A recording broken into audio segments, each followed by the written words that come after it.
皆さんこんにちは。こんにちは。本日はお集まりいただきありがとうございます。ミルカです。私たちはフォルクローレという南米アンデス地方の民族音楽を演奏するグループです。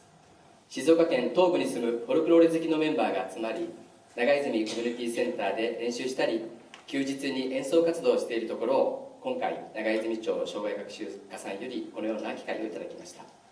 長泉セミナーの講座という慣れない場で少々緊張しておりますけれども、せっかくの機会ですので、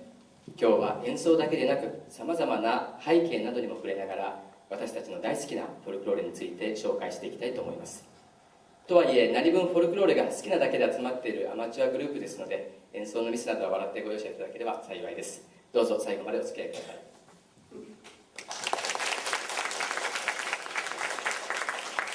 さて、1曲目にお届けした曲はフォルクローレの紹介という意味も込め、フォルクローレの中で最も有名な曲であるエル・コンドル・パサ、コンドルは飛んでいくをお送りしました。皆さんもよくご存知だと思います。フォルクローレとは、言葉本来の意味としては民族学や民族的な伝承一般を指すものですけれども、日本ではラテンアメリカ、特にアンデス地方の民族音楽を指す言葉として使われております。アンデス地方といいますと、皆さんこのようにマチュピチュであったりですとか、またナスカの地上絵ご存知でしょうかなどを思い浮かべる方が多いと思いますけれども、フォルクローレとはこの地域の中で日本でいうところの祭り囃子であったり民謡であったり、また演歌であったり、そんな感じで現地でも向こうの方々の暮らしに根付いている音楽です。それでは話ばかりでもなんですので、早速一曲お届けしたいと思います。アルゼンチン北部の伝承曲よりパハリージョ、小鳥という曲です。お聴きください。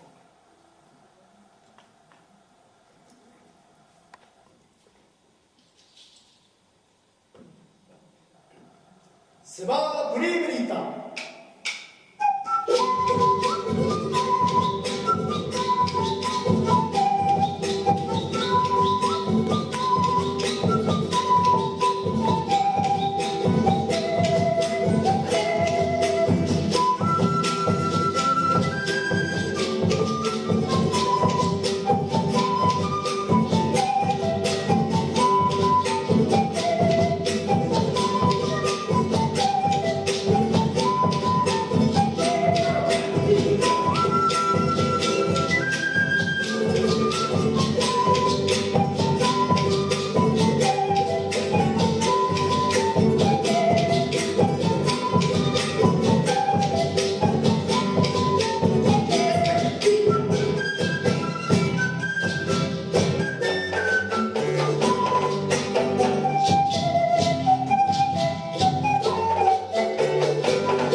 ありがとうございました。パハリージョ、小鳥でした。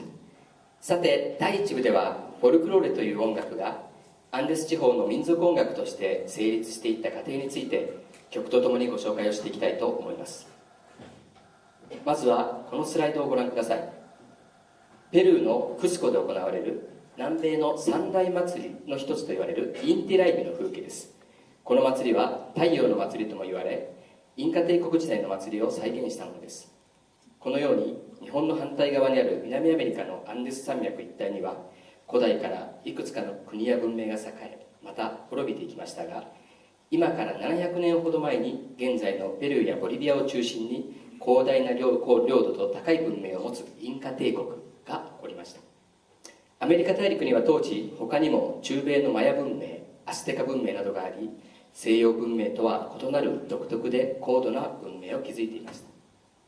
インカの文明の特徴のいくつかをご紹介しますと、まず文字文化を持たなかったということです。その代わりとしてキープという縄に結び目をつけたようなもので記録をしていたと言われております。また車輪や鉄を生成する技術が存在しませんでした。しかしながら加工した巨石を使った建造物を作ることができました。そしてアンデスの山から生み出された黄金は装飾などに使われ、豊かな文化を支えていました。しかしながらその豊かさが結果として後に西洋の侵略を招くことになってしまいます。さて、古代アンデスの音楽がどのようなものだったかにつきましては、今となっては知る由もありません。しかし出土品などから笛や太鼓類が発見されております。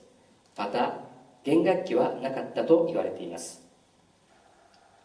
笛や太鼓だけで構成される当時の音楽の一端がアンデス地域の田舎の村々で現在も行われている祭りの中に見ることができます。アウトクトナと言われる伝統的な演奏法の中から今日は2種類の演奏を一部ずつ紹介したいと思います。特徴的な演奏方法や不思議な音色を聞いてみてください。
ありがとうございました。1曲目はサンポーニャという楽器によるシクリアーダという奏法、2曲目はタルカーという楽器によるタルケアーダという奏法でした。特に2曲目のタルケアーダは皆さん下手くそと思われたかもしれません。かなり特徴な音がいたしますけれども、このような音をする楽器でございます。私たちにとってはびっくりするような音なんですけれども、現地の人にとっては昔から受け継がれ親しまれている音色でもあるのです。さて、インカや中米のマヤなど栄華を極めた古代アメリカの文明はしかしながら1492年コロンブスの新大陸発見とそれに続くスペインやポルトガル等のいわゆる西洋からの征服者により、その後50年も経たずにことごとく征服され滅亡してしまいました。コロンブスは新大陸をインドと勘違いし、そこの住民をインド人と呼んだため、新大陸の先住民を呼ぶ言葉としてインディアン、インディオという言葉が定着したという話は有名ですが、インカ帝国も1500年代半ばに滅亡をしてしまいます。新大陸の発見、征服、出会いなどさまざまな見方があるわけなんですけれども、少なくとも先住民の人々にとっては辛く悲しい歴史の1ページでありました。続いてお送りする曲はリャキルナという曲です。インカの末裔であるケチュア族の言葉で悲しい人という意味です。心を揺さぶられるような哀愁のあるメロディーをお聴きください。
キルナ悲しい人をお届けしました。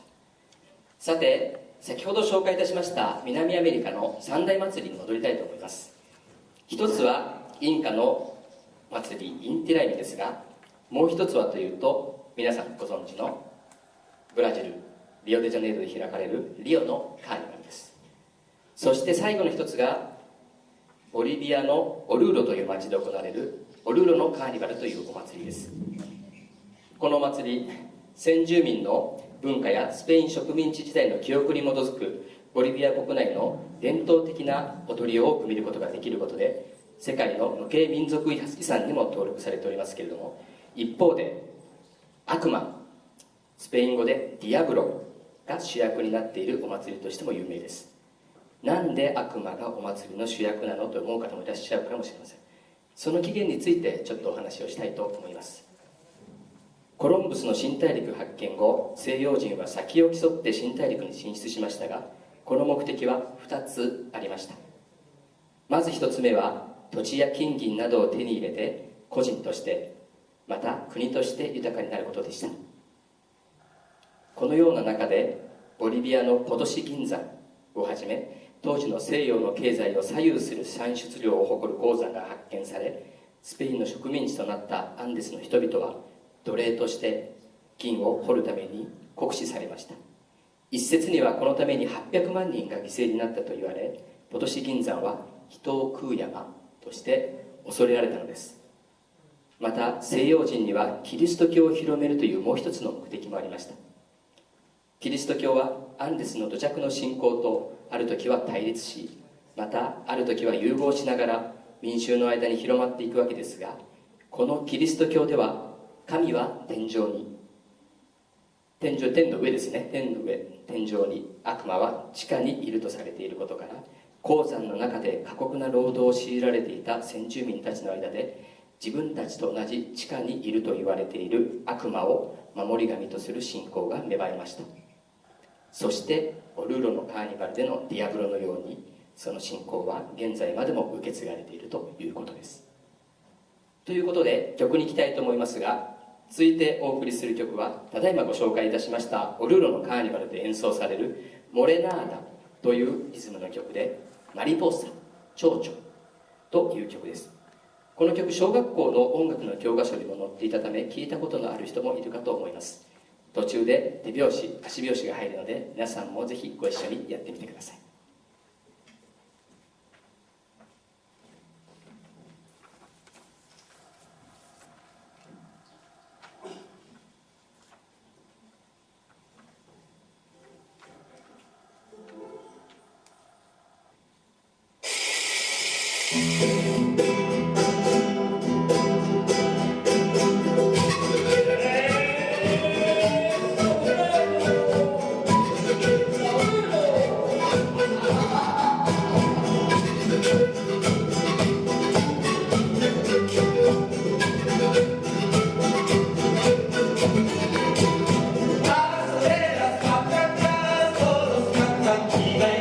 La morena,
マリポーサ蝶々でした。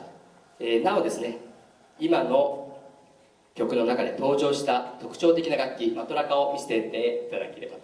マトラカを、この楽器マトラカという楽器なんですけれども、このモレナーダというリズムだけで使われているものです。ちょっと音を鳴らしてもらえますか。かなり熟練が必要とする楽器なんですけれども、はい。でこの音実はですね、奴隷として働かされていた当時の先住民の人々につけられていた鎖の音、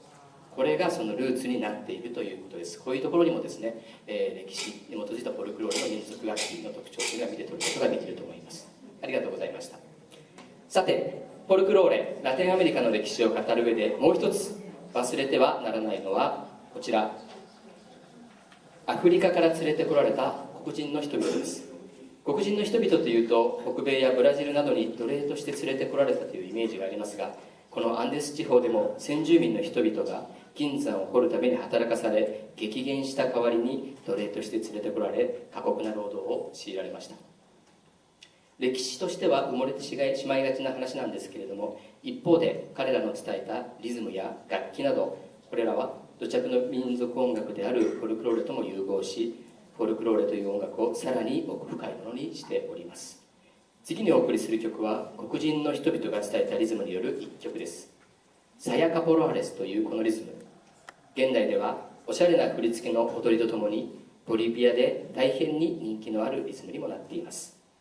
またこの曲、一昔に流行りましたランバダという曲、ご存知の方もいらっしゃるかと思いますが、この原曲でもありますヨランド・セフェ、泣きながらお聴きください。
ヨランドセフェ、泣きながらでした。聞き覚えのあるメロディーだと思った方もいらっしゃるかと思います。さて、ご紹介してきましたラテンアメリカの歴史とともに、アンデス地方の民族音楽もさまざまな要素が混ざってきたことをご紹介しておりますけれども、20世紀に入ってからアンデスの民族音楽は見直されていくことになります。コロンブスのアメリカ発見より300年以上、スペインをはじめヨーロッパを心のふるさととしていた南米諸国でしたが、1800年代に相次いで独立を果たしたことにより、ヨーロッパだけではない自分たちのルーツを探す動きが高まっていきました。その中で先住民の文化が見直されていったのです。音楽においても同様で、ペルーの作曲家ログレスは1913年に作曲したオペラの中にアンデスの伝統的なメロディーを使いました。その時に使ったメロディーが有名な「コンドルは飛んでいく」の旋律であったということです。また第二次大戦後にはいわゆる私たちが今やっているようなグループのスタイルが確立し、アンデス地域の各国により温度差はあるものの、現在ではポップスとして、また演歌民謡として広く地域の人々に愛される音楽となっています。それでは続いて「ワイヤヤイ」という曲を演奏したいと思います。征服された民族が自分たちの言葉を使うことを禁じられたという伝承をモチーフに、ふるさとへの思いを「ワイヤヤイ」という言葉で歌った曲で、発表されたボリビアだけでなく周辺のラテンアメリカ諸国でもヒットした1980年代の名曲であります。どうぞお聴きください。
Entre montañas vagas de la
ふるさとへの思いをわややいという言葉に込めて歌ったわややいという曲、1980年代ボリビアで大ヒットをした曲でございます。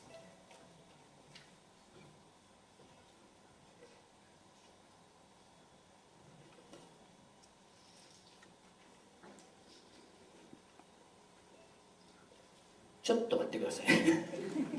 ちょっとお待ちください。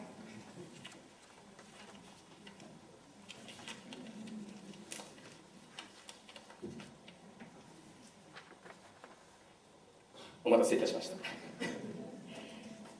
以上、フォルクローレについてその背景を音楽とともにご紹介してきましたが、今ではワールドミュージックの一つとして世界中で親しまれている分野となっています。そのきっかけの一つは、1970年にサイモンとガーファンクルがカバーした「コンドルは飛んでいく」、世界的にヒットした曲です。歌詞的にはですね、サイモンとガーファンクルがつけたということで、あまりラテンアメリカのフォルクローレとは直接的に関係はないようです。第1部の最後に演奏する曲は、もう一つの世界的なヒット曲である「花祭り」をお送りしたいと思います。この曲、原曲はですね、アルゼンチン北部のウマワカ渓谷、こちらです。このウマワカ渓谷のお祭りを歌った「ウマワカの男」という曲ですが、シャンソンとして1950年代に世界的に親しまれ、日本でも多くの方がカバーをしています。それではお聴きください。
ありがとうございました。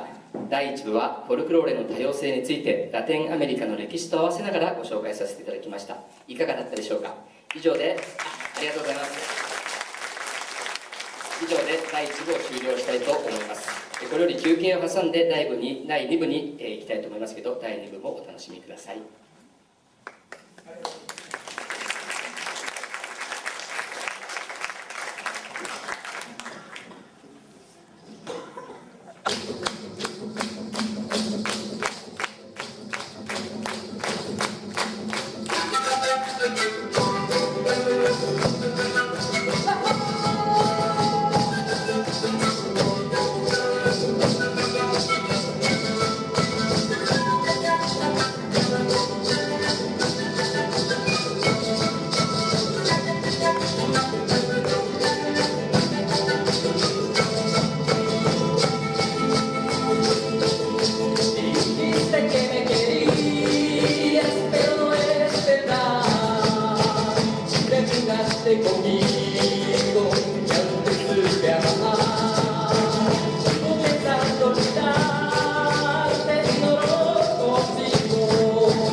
ありがとうございました。さて、第2部を始めさせていただきたいと思います。もうひとときお付き合いをお願いします。第2部の最初は皆さんにさまざまな衣装をご紹介しようと思います。アンデス地方の先住民の代表的な民族衣装であるポンチョは、風や寒さ、雨などに強い優れたもので、先住民だけでなく南米のカウボーイ、ガウチョたちの作業着をはじめ、ラテンアメリカの人々の生活に受け入れられました。ポンチョには地域や民族によりさまざまな種類がありますが、そのうちのいくつかの種類のポンチョを今日は見てみました。どうぞご覧ください。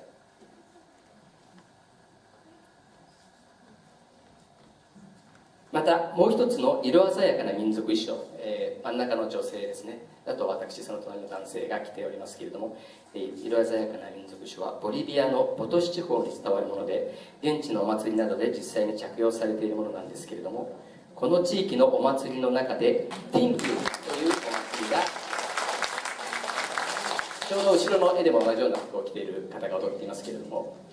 このティンクというお祭り、隣り合う村同士が年に一度寄り集まって喧嘩をする祭りとして知られています。はるか昔から行われていたというこの祭りの起源は、領地争いともまた信仰する大地の神パチャママに捧げるものとも言われていますが、この喧嘩祭りが翌年の豊作をもたらすと信じられています。このティンクのリズムと踊り、勇壮なテンポと踊りで現代ではボリビアの各地方で盛んに踊られるようになりましたが、1曲目はそのティンクによる曲、意味自体お嬢さんという曲ですね、お送りいたしました。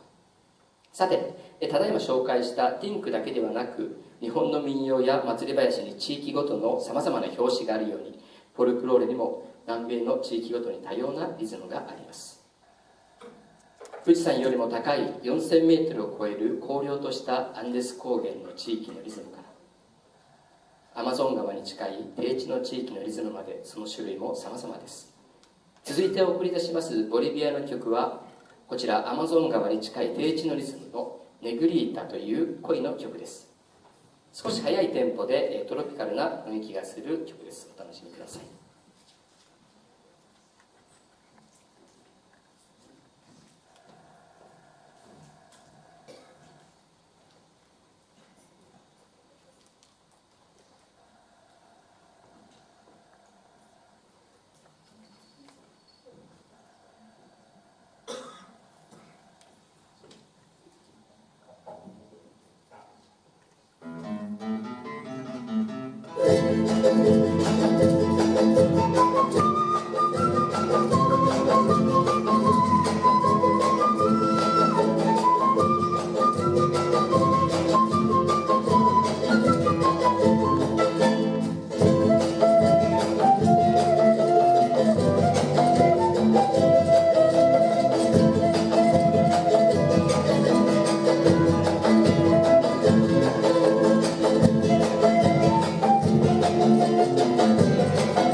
フリータをお送りいたしました。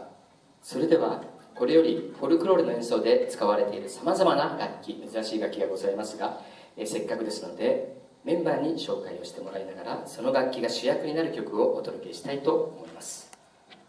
足高さんから、1分程度でよろしくお願いします。主に旋律担当しますケーナです。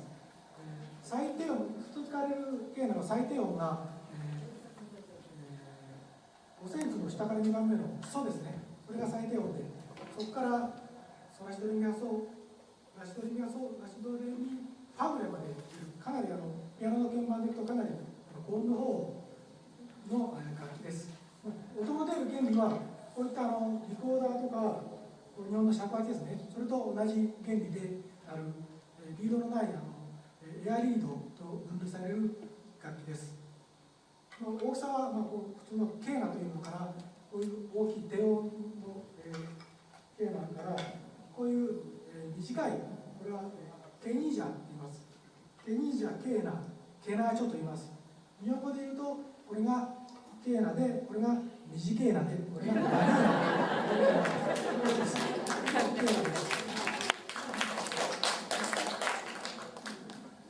お後がよろしいようでありがとうございました。それではですね、このケーナを使った名曲「風とケーナのロマンス」をお送りしたいと思います。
風とケーナのロマンスをお送りしました。それでは次の楽器に行きたいと思います。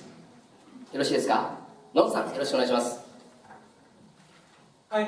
次はね、もう一つのケーナともう一つの笛のサンポーニャという笛なんですね。こういう短いからもうちょっと短いのもあるんですけど、中くらいの長いのっていろいろあります。一番小さいのはちょっと今日持ってないんですけど、チューリって言ってサンかマルかトイトスって言います。西洋楽器やってる人だと分かるんですけど、ソプラノがあるとテノールバスみたいな感じなんですね。原理は非常に簡単で、笛っていうとこっち抜けてると思うんですけど、こっち詰まってるんですね。ビール瓶を吹くと音が鳴るようなのと同じ原理です。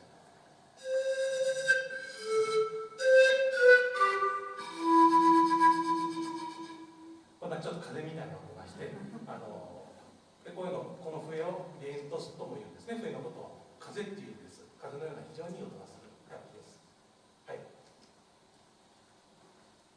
どうもありがとうございました。それではですね、ありがとうございます。ただいま紹介のありましたサンポーニャ、この曲を使ったこの楽器を使った曲をお届けしたいと思いますけども、せっかくですのでね、一番大きなトヨスという、楽器、この音を聞いていただきたいと思います。曲名はミラサ、我が種族という曲です。お聴きください。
それでは続いての楽器に行きたいと思いますが、続いての楽器はですね、こちら私が持っているチャランゴという楽器です。この楽器、スペイン人のもたらしたギターを先住民が、先住民流に改造したものでですね、ギターこんなのがあるんだ、私も作ってみようということで、作ったのが、このチャランゴということでですね、ヨーロッパ文化と南米固有の文化との融合によって生まれた楽器です。ソドミラミというですね、5コース2弦の10本で、高音域を担当しまして、フォルクローレに独特の風合いを添えている楽器です。でですね、現在は私の持っている木製のものがですね主流なんですけども、こちら、見てください。これ何だか分かります？アルマジロの甲羅を用いるのが少し前までは一般的でした。このようなですね、楽器です。最近は、こちら木の方の楽器で作っているのが主流です。それではですね、この楽器による曲として、チャランゴの神様と言われた、マウロ・ヌニエス氏によるですね、チャランゴのエチュードという曲の一部を、お聴きいただきたいと思います。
ありがとうございました。チャランゴのエチュードという曲をお送りしま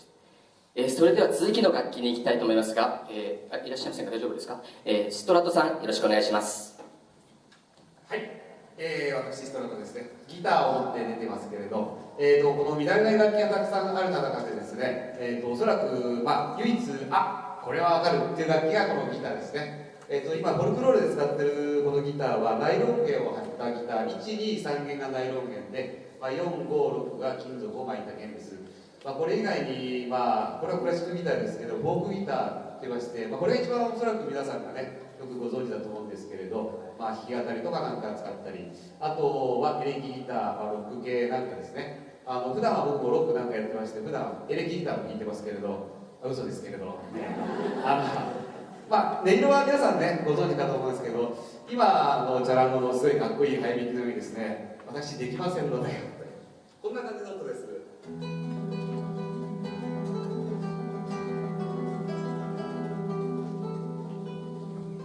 こんな感じですね。皆さん禁じられた遊びやってきました。以上、クラシックギターでした。どうもありがとうございました。それではですね、最後にさまざまな珍しい打楽器もありますので、まとめてヒョロスコさんより紹介してもらいたいと思います。お願いします。はい、これ普通の太鼓なんですけどね、ボンボと申します。でも普通の太鼓とちょっと違いますね。毛が入ってるんですね。そのままなめさずにそのまま使っております。こちら側が、牛の毛、こちら側がアンデスの方にいるリャマというラクダ科の動物ですけど、リャマの皮を使っております。これがボンボです。それから、女性が持っているのこれですね、不思議な音がします。ちょっと鳴らしてみてください。これ何だか分かりますか？これね、ヤギの爪なんですね。ヤギの爪がポロポロ取ってるのを拾って、集めるとこういう可愛い音が鳴るんですね。ジャスジャスと言います。これは最後にレインスティックを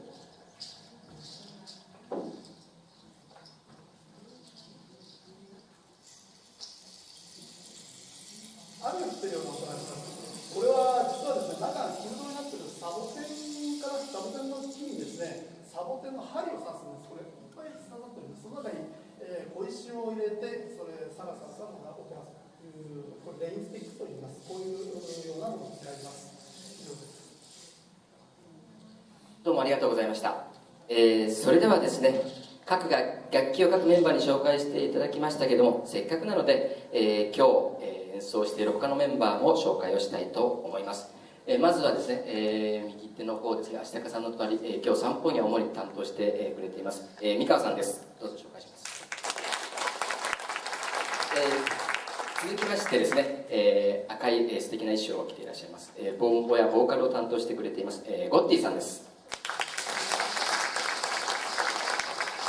そしてその隣、チャランゴですとかパーカス、さまざまな楽器やっていただきます、チチャさんです。そして私ですね、本日の MC を担当しておりますサピートです。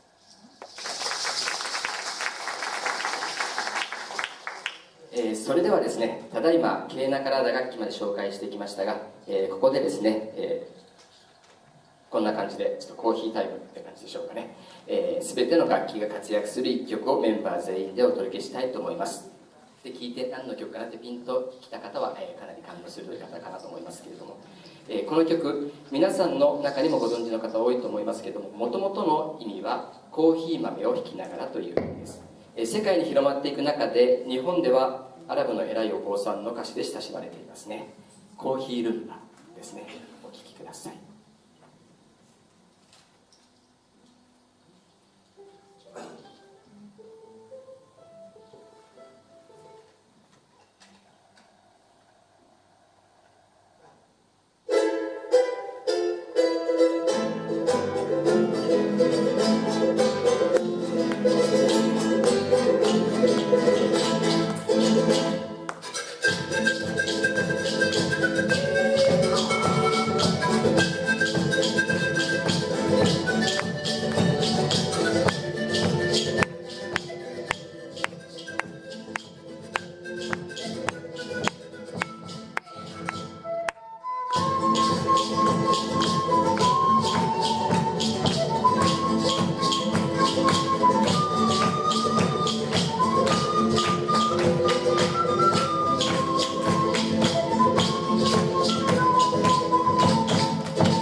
コーヒールンバをお届けいたしました。さて話は変わりますが、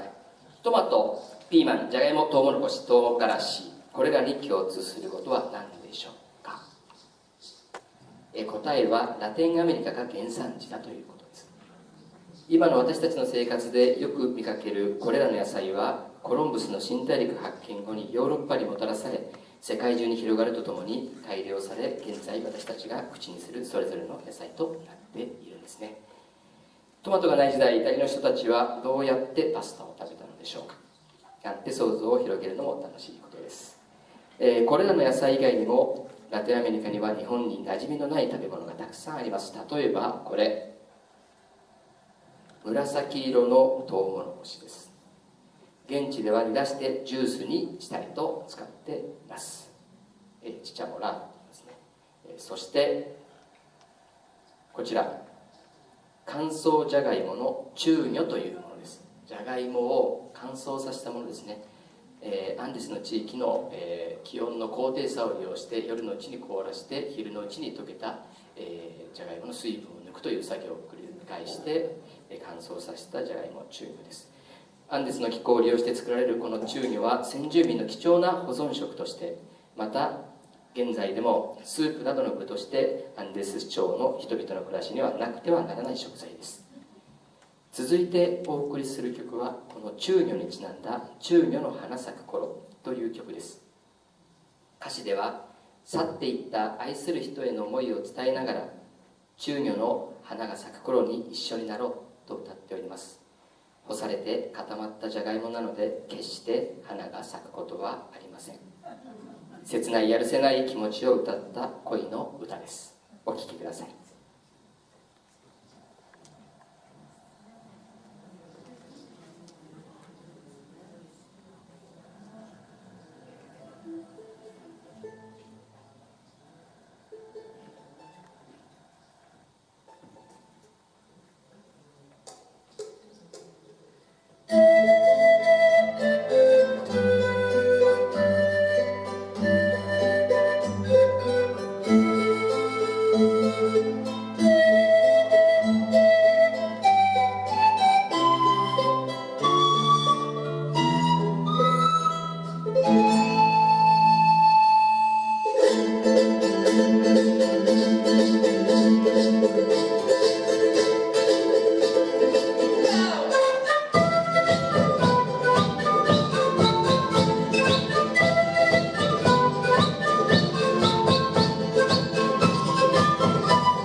ありがとうございました。クアンド・フロレスカエル中魚の花咲く頃という曲でした。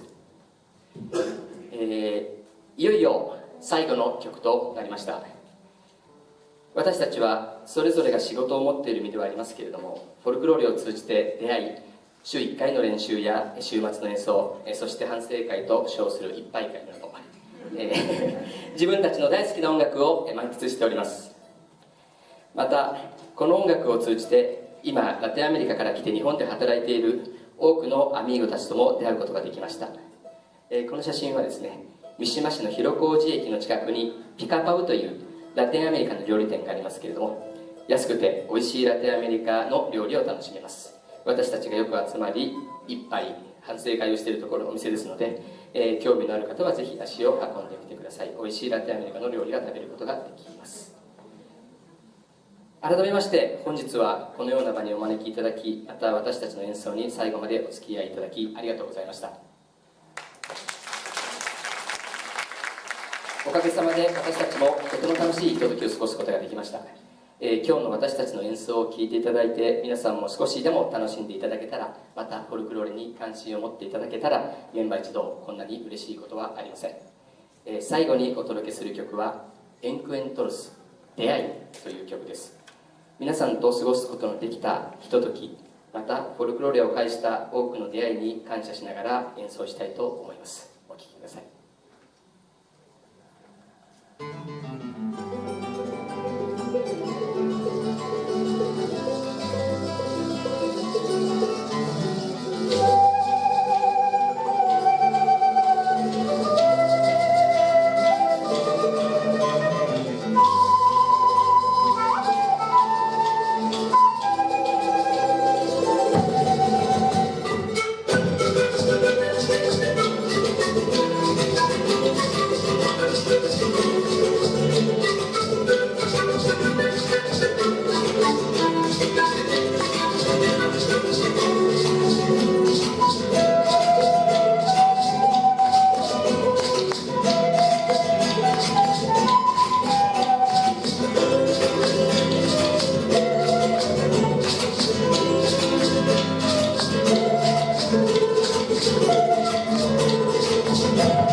あ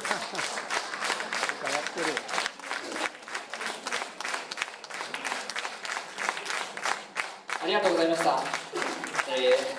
手いただいてとても嬉しいです。こういうの拍手いただくことに慣れていないアマチュアグループですので、気持ちいいですね、やっぱりアンコールの拍手いただく。それではせっかくの機会ですので、1曲だけお届けしたいと思います。本日は講座を通じまして、フォルクローレのですね、歴史や特徴、楽器などについて紹介をさせていただきましたが、いかがだったでしょうか。アンコールとしてですね、今日の講座の一番最初に演奏した曲「コンドルは飛んでいく」をですね、もう一度演奏したいと思います。フォルクローレの音楽の豊かさ、奥深さを感じながら、またですね、今日この話を聞く一番初めに聞いた時のコンドルと、今いろんな話を聞いた後のコンドル、ご自身の中でイメージがどう変わったかななんていうのもですね、含めながらですね、聞いていただけたらと思います。コンドルを飛んでいくエル・コンドルパサーをお送りしたいと思います。「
い演奏をしてくださいましたミルカミルカの皆様に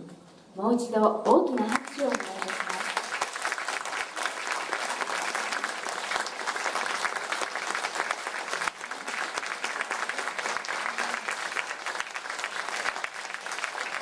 メンバーの皆様、大変ありがとうございました。本日は長泉セミナー公開講座にお越しくださいましてありがとうございました。